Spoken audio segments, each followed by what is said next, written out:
Morning. We're told in the Bible to do the will of God. But I want to ask this question this morning. How do we know when we're doing the will of God? I believe that for some people, God can be very convenient. They say things like this: God told me to do this, or God led me in this direction, or I feel God is pulling me over there. It can sometimes seem that when things get a little bit hard and tough, we can use that excuse, like with the power of God and things, as an excuse to do things easier or simpler or more fun. The thing to remember about the will of God is that it's going to get done. If not by us, then by somebody else. So essentially, we make the decision to follow God and to do His will. And it makes sense to actually then follow and do His will. Not start down the path and turn back when things get a little bit tough and say that God has changed His mind and now wants me to follow Him over there somewhere else, as long as it's not here. That Jesus had that same thought in the Garden of Gethsemane in Luke chapter 22, verse 42. Father, if you are willing, take this cup from me. Yet, not my will, but yours be done. See, Jesus really didn't like the path he was on and was hoping that God would change his mind. Jesus could even have told his disciples that God is calling him in another direction. And I'm sure that none of them would have been the wiser. To Jesus, God was sovereign, not convenient.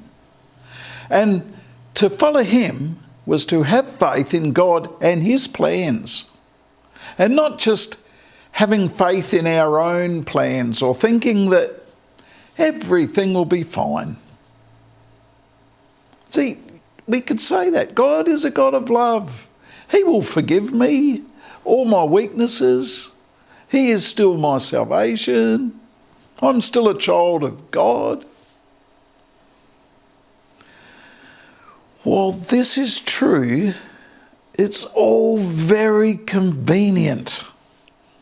In Matthew chapter 7, verse 21, it says, "Not everyone says to me, 'Lord, Lord,' will enter the kingdom of heaven, but only the one who does the will of the Father who is in heaven."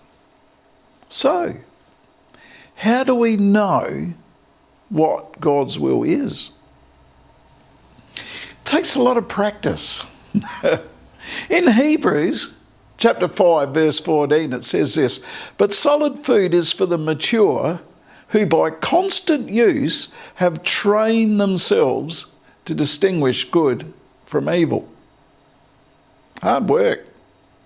Doing the will of God is an ongoing renewing of the mind, striving every day to do the holy and pleasing will of our Father in heaven. That's not to say we can't go making mistakes, because that is also how we learn. And God is a God of forgiveness, thankfully. I think the first step is to check what our motive is for following God. Do we follow God because we want to know him better? Or are we hoping for a better, easier life for ourselves, like God will help us? It's like any relationship, really. If I get married just so I can have someone to cook my dinner and wash my clothes, then I'm going to be in for a nasty shock. It can't be always about me. In any relationship, it makes sense to know the other person so that love can grow. If I am in a relationship for myself, then it won't take long for the other person to feel used, and the relationship won't last very long. In a one-sided relationship with God, He knows everything about us. He knows who we are. And He's always there. But on the other hand, we ourselves are chosen ourselves over Him, making it all about ourselves and what we're doing. But then we have to accept the responsibility over the choices that we make. See, there is only one way to get to know someone, and that is to build a relationship with them. So to follow God then is to get to know Him and build a relationship with Him. We get to know God by getting to know ourselves and helping others out. Getting to know people, getting to know God, building relationships.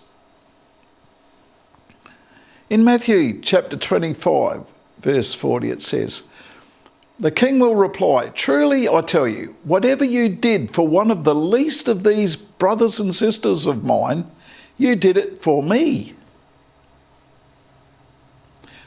We learn the will of God, the Father, by doing things for others.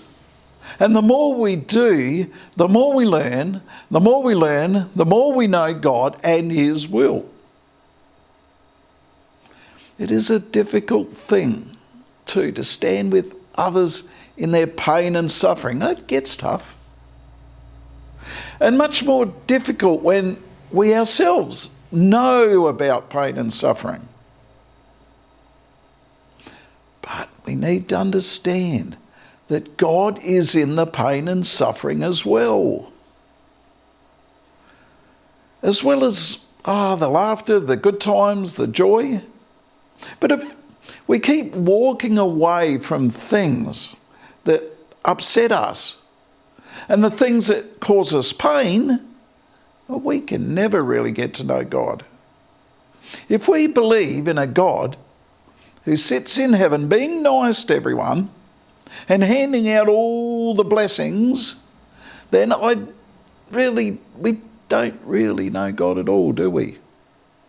When we understand that God knows pain and suffering just as we do, and we understand He knows we make mistakes, and we also understand that He loves us and that He also loves other people, then we're beginning to know Him. When we can walk up to another person and love them just as much as we love ourselves, then we can finally begin to know the will of God. Thank you for listening to me today, and have a great week. Thank you.